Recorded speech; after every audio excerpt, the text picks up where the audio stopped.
So we're now going to turn our attention to the panel, Cultivating Change, the Power of Narrative.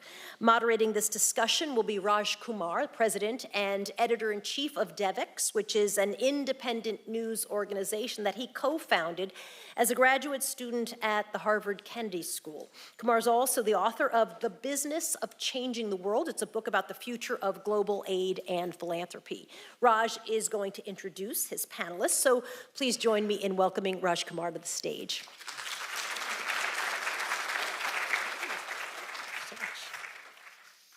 Thank you, Soledad. Hi, everybody. Welcome, panelists. Come and join me right on stage, please.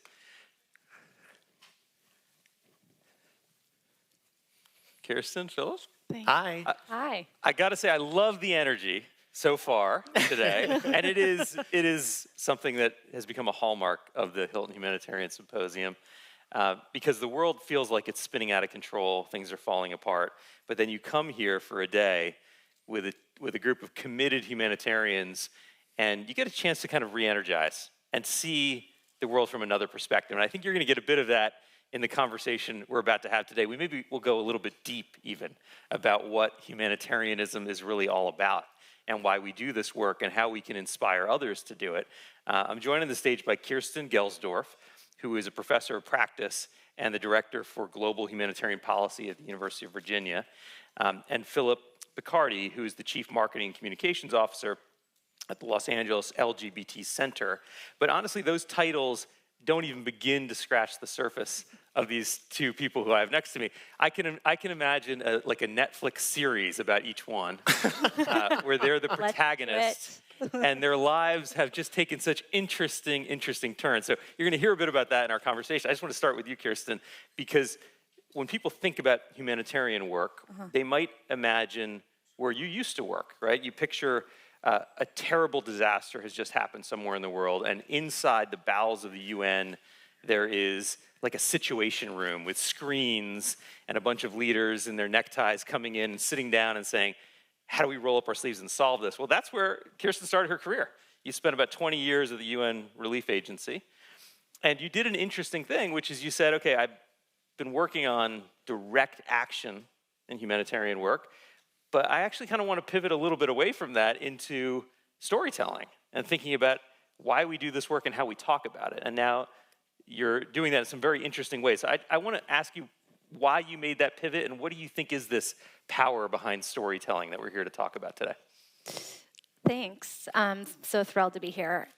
You know, we were just talking before we came in here, and I think for me, the shift was about, we heard in the opening today, right? The need is outstripping our ability to respond. So I think we need new and different ways of approaching these challenges.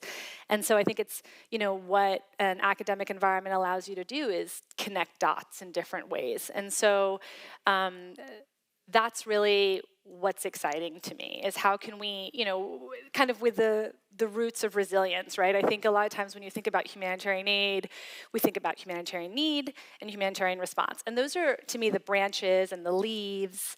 But really, what's in the roots is kind of this shared sense of humanity and being able to connect to the rest of the world and being able to feel the feelings that come with crisis, which often I think when you're watching the news, right, at least for me, I'm left in this space of feeling maybe shame or despair or overwhelm. And how can we move from that space into one where we feel, compassion and engagement, or like Sylvia Bornstein says, strong back, open heart, right? Being able to really get into it. And I think that we don't talk about feelings enough, right? We talk a lot about thoughts and actions, but I think that if we don't find new ways to let those that are working on crisis and those that are in the public wanting to engage in crisis and support those working on it, we're not going to get there. And I think art and narrative does that. I mean, the way Clint spoke this morning, right, he brought in feelings. He said, let's hold the and in both, and I think that that's what's key. I mean, implicit in that idea that connection between people is kind of the core of our humanity, implicit in that is you're saying maybe we're losing our humanity a little bit in this modern moment that we're in. Is that right? I mean, is that what you see, and you see in the students you teach and in the environment you live in? it feels like a big statement to say yes to that, but yes, I do feel that we are losing. I think everyone wants maybe this sense of humanity more than ever, but I think it's harder to feel it, right? I think the overwhelm is very real. I think the inundation, of images of despair, and I mean, just this morning watching the news, right? It's like Morocco, Libya, the Middle East, gun violence, climate. I talked to some of my students. And they say, I've had a phone since I was 10. I've been doom scrolling since I was 10, right? So when I think about how their brain is operating versus mine, it's very different, right? The amount of inundation of challenges. And so what else can we do? What else can we provide them with? And what are other ways for them and for ourselves to kind of engage in humanitarian assistance? So Phil, you've had kind of the same sort of career, but from the exact opposite end. Right, you started out at 23 years old. You were the editor-in-chief at Teen Vogue. I mean, you're probably the age of some of the students that Kirsten is teaching, and you were running one of the world's biggest teen magazines, and actually you turned it into the fastest-growing teen magazine in the world. Fastest-growing women's magazine in the world, yes. Okay, yeah, I mean, you were really, really successful in that career, and you went on to Out. You built a new magazine at Them. You had this whole career lined up in front of you, and then you decided, nah, I don't want to do this. I want to go in a different direction. You went to Harvard Divinity School, and you ended up coming back here to LA, and now you're one of the top executives in what is the largest LGBT nonprofit in the country, I think. In the world, yes. In the world. Yeah. So in a similar way to I asked Kirsten, what made you change so dramatically that career trajectory, and how does it connect to the way you see this issue we're all kind of grappling with, which is at its root core, this idea of our humanity and how we connect to it? When I was at Teen Vogue, I was overseeing a team of 12 people who were responsible for publishing over 50 stories a day on our digital media landscape. I was overseeing a newsroom of people who were all under the age of 30, and we were covering everything from Israel and Palestine to reproductive justice, the Trump presidency. We famously published an article called Donald Trump is Gaslighting America that was amplified by everyone from Dan Rather to Edward Snowden. I mean, it was a really interesting whirlwind of a time. But I didn't necessarily feel like, and while I'm so grateful for the work that I did, and I'm so grateful to change the American perception of who I knew teenage girls were, because when I was a kid, teenage girls saved my life, right? I came out of the closet, my family wasn't accepting me, I felt very alone, and I was sleeping on the couches of my teenage girlfriends at my Catholic high school, and I just wanted to pay something back to them. And Teen Vogue was just my love letter to the girls who had changed my life. And so when we were covering things like abortion or humanizing stories about Black Lives Matter or indigenous rights in America, and obviously the international stories that we tackled, everything from the water crisis, climate crisis. We built a portfolio called 21 Under 21, where we celebrated teenage girls who were changing the world. All of it was incredible, but there was this feeling that something was missing in my life, and I had made the decision when I came out of the closet to also leave the Catholic faith. And in doing so, I felt like I needed to make this really puritanical choice, like I needed to choose myself or I needed to choose God. As I became an adult, I was, and through my work at Teen Vogue, I was invited to speak at International Muslim Women's Day at Twitter's headquarters, which is so impossible to think about in today's landscape. And I was the only non-Muslim person present, and it was just an honor to be invited to this space. And Linda Sarsour was backstage, and she approached me, and she was like, "So why are you here?" And I was like, "I work at Teen Vogue." She thanked us for the work we were doing to kind of combat Islamophobia. And then she said, "What's your faith?" And I said, "Oh, I'm gay." And I thought it was funny. And she did not find it funny at all. And she was like, "I don't know what that's supposed to mean." So I told her I was Catholic, and she said, "Isn't it ironic that you've devoted your journalism career to helping to amplify other people's stories and highlight social justice in a faith that was created by a man of color who was a refugee, an asylum seeker, someone who advocated for the poor his whole life? Isn't it ironic that a faith like that would alienate you?" And I said, "Linda, that is so nice, but I don't know who you're talking about." And that's when she said, "I'm talking about Jesus." And Jesus is now tattooed on my hand because of Linda, and that was my breaking point. I was editing out at the time, and I left a couple of months later and applied to Harvard Divinity School 6 months later during the pandemic. I told you we were going to go deep today. Okay, we are going deep because I think we're in a moment where we really need to reimagine why we do this work, given the scale of crisis that's confronting so many organizations and leaders who are in this room and following us online today. Yesterday at Devex with Hilton Foundation, we organized this luncheon with the laureates, including this year's winner, One Acre Fund.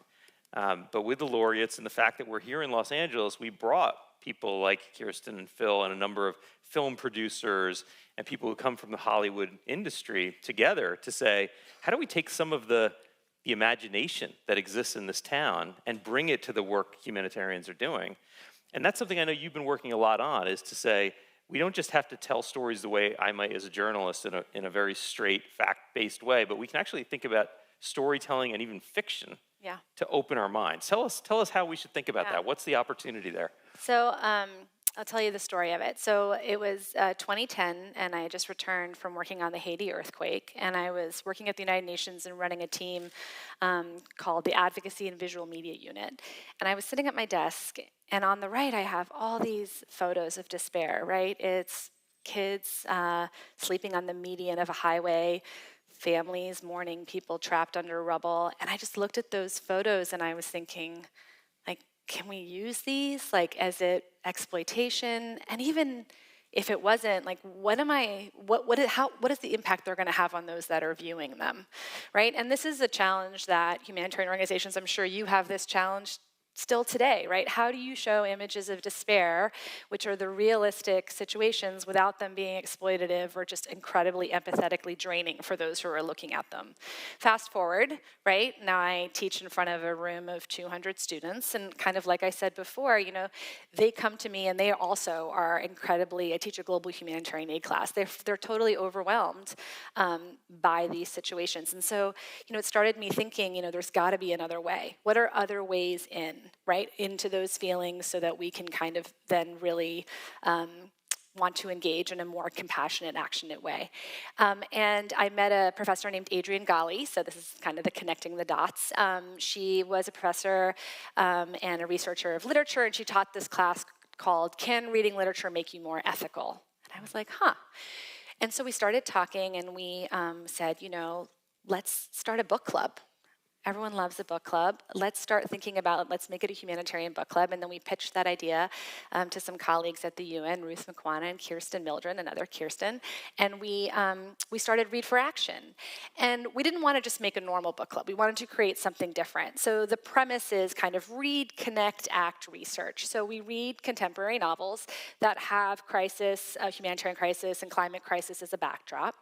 And then we connect. So this is what's different. During the reading period, we don't only talk to each other about the book and what we're reading, but we connect with policy experts and policy briefs about real-time issues that the themes in the book are talking about, right? So it's a way into these issues. So, you know, if in Bruce Halsinger's book, The Displacements, there's a family that has to leave from Miami and they're in a displacement camp, and you know, the mother can't get education for her children. Well, we know that this is a massive issue in humanitarian assistance, and so then we bring in UNICEF and Sesame to talk about what are they doing about educating kids in displacement scenarios, right? So you use the book to get to talk about it.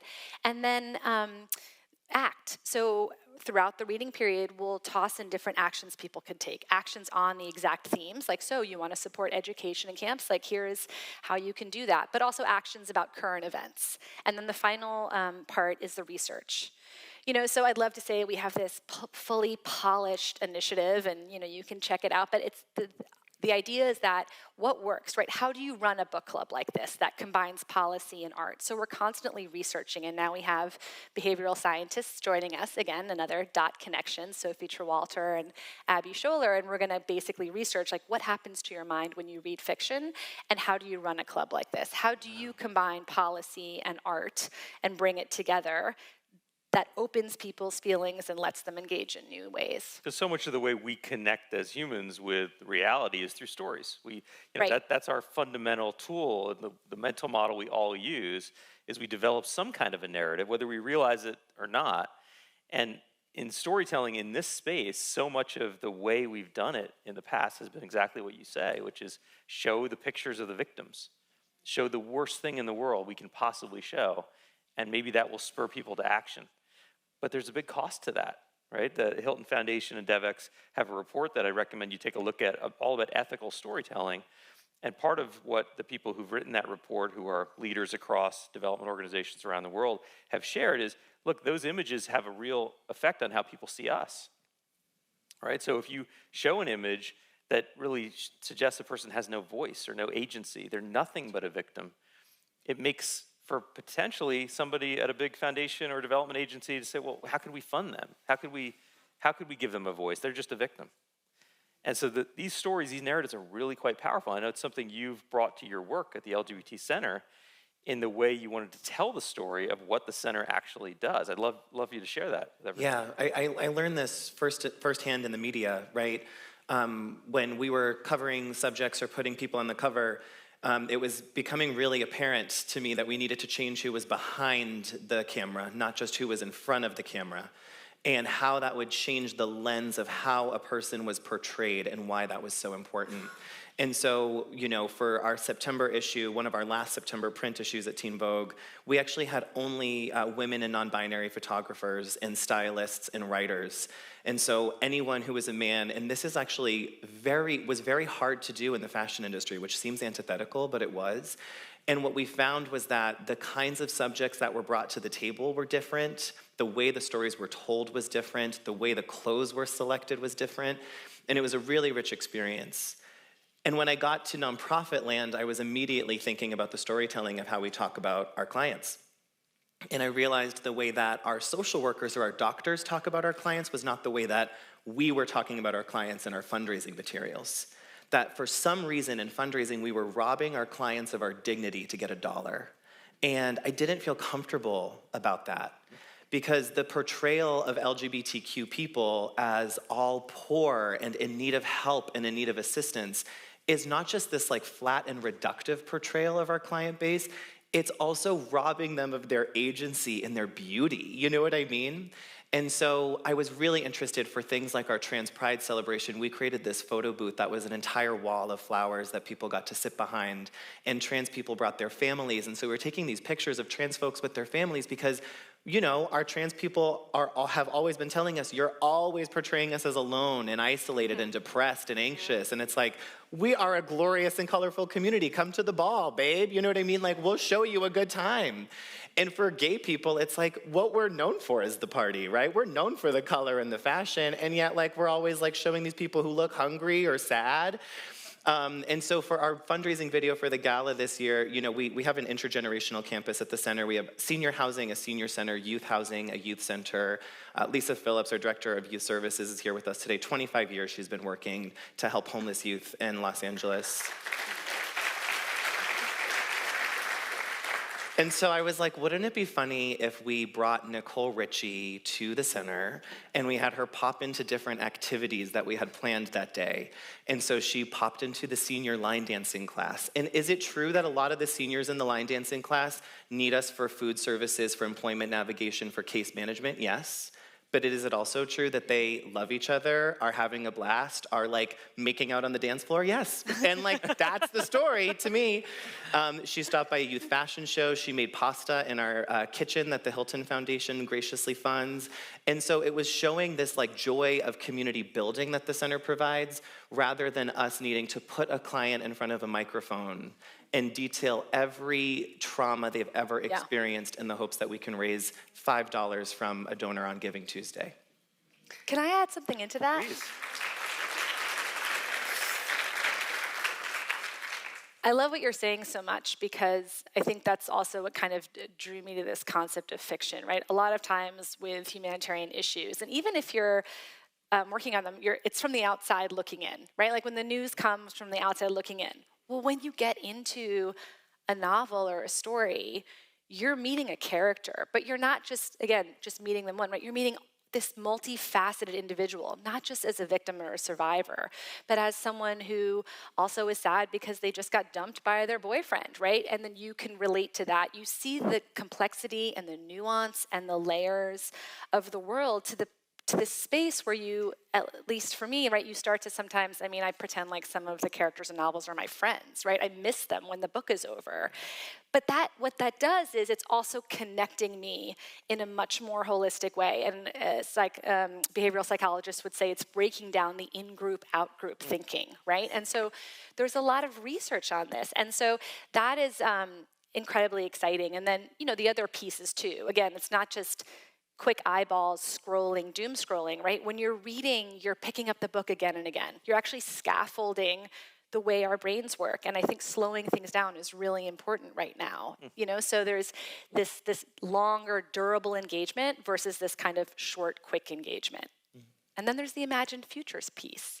So, I mean, I don't know if this is too out of the box, but can the novel be a new case study for humanitarian aid workers and policy workers? I mean, there are other ways after you read. I mean, even just listening to Clint's poem, right? This morning, I'm like, oh yeah, I should think about the joyous moments with my kids, maybe while I'm watching the news, right? I can hold both of those things. That's an imagined future coming to light through being exposed in art. Right? And then the club part, right? We all want to belong to something. So if you're all reading together, right? Why is Oprah's book club and Reese's book club, they're so popular? And so I think that and so if we take that and then apply it, and it sounds like that's what you're doing, you apply it to these challenges that we're all working on, I think that could lead to a new exciting path for everybody. I mean, just think about the various things that have just come up in the conversation in terms of how we as humans connect to reality. We talked about imagery.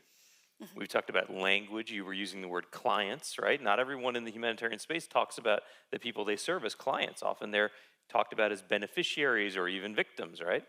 We've talked about books, including fiction. We talked about film. I mentioned Netflix and some of the people who came to our luncheon yesterday, right? We've talked about poetry this morning.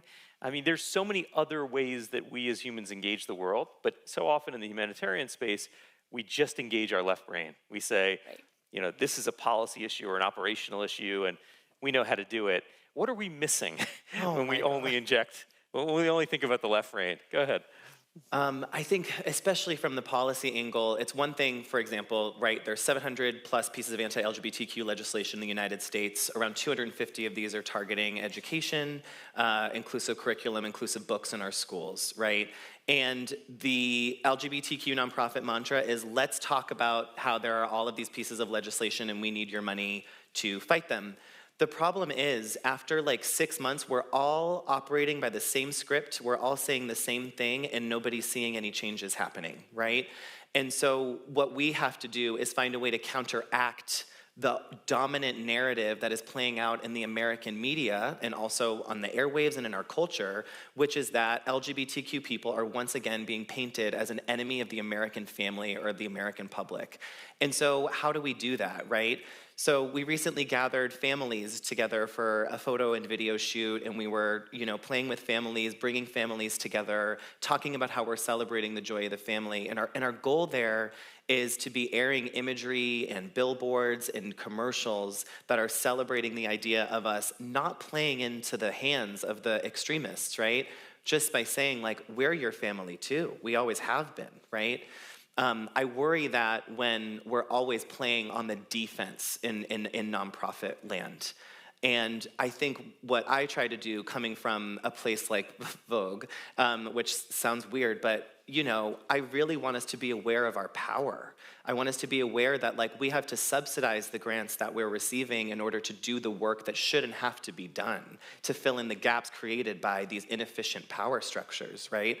And so I want us to be able to bring something to the table that feels empowering for our folks. So for Pride this year, we had all of this debate about what our slogan is, and we were trying to do all these things that sounded too defensive, and finally we landed on fuck the margins, we're the center. And it was this rallying cry for our folks that we can center ourselves, and we don't need to worry about anyone else's center if we have each other.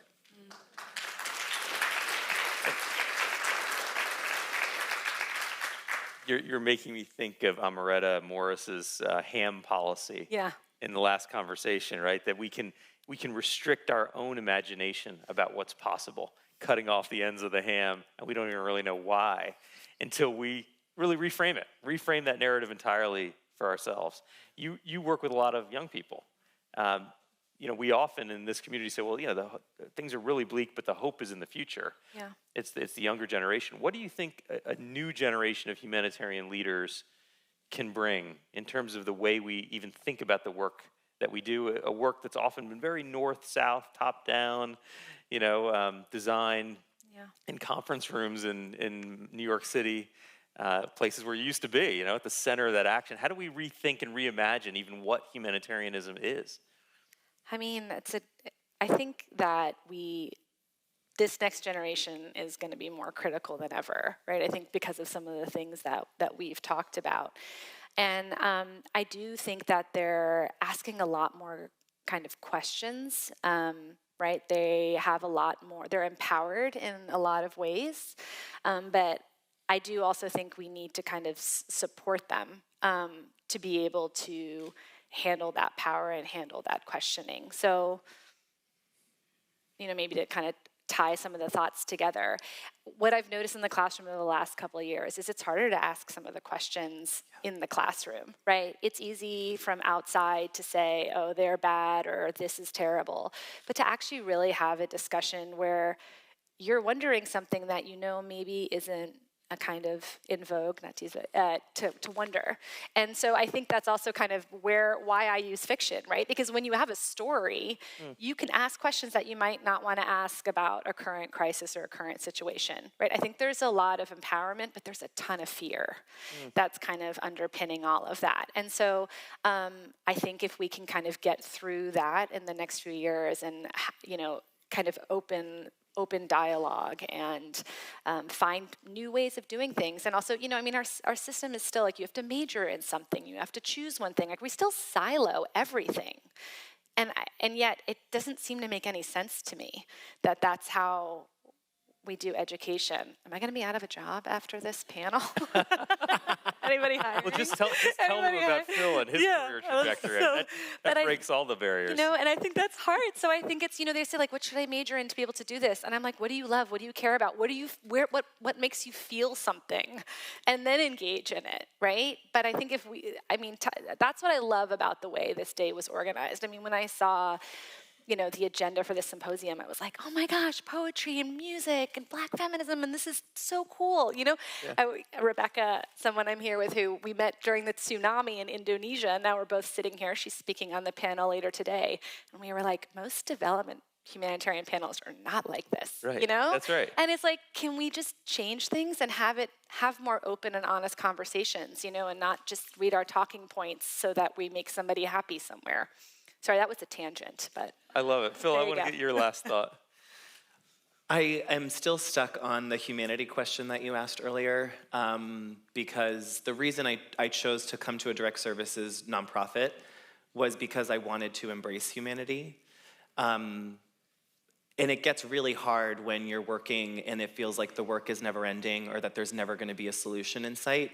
All I know is that the folks who are in this room who are working for nonprofits, we are the antidote to what's happening. And at least we are trying to do something because trying is sometimes all that matters. We have a part of our senior dance class, there was a couple who was showing up, and one of the parts of the couple, he sat on the sidelines for 6 classes. And one of our social workers walked up to him and said, I think, your husband, there's this elderly couple, they're both veterans. She said, I think your husband wants you to dance with him. And he said, I'm too embarrassed because my hearing aid broke and I'm not gonna be able to follow the music. And so she took him to his doctor's appointment and the center paid for his hearing aid. So he had his first dance with his husband in 10 years. Wow. And I think it's just one of those things where the problems of the world seem so big. And that changed that man's life and his love. And sometimes when the world feels too big, it's our responsibility to just take care of what we can fit in the palms of our hands. and hope that like other people are going to do the same thing. And so I just want us to hold on to the fight for humanity, because what I've come to realize after trying to find God for the past few years is that the closest thing that we're ever going to get to God is helping each other.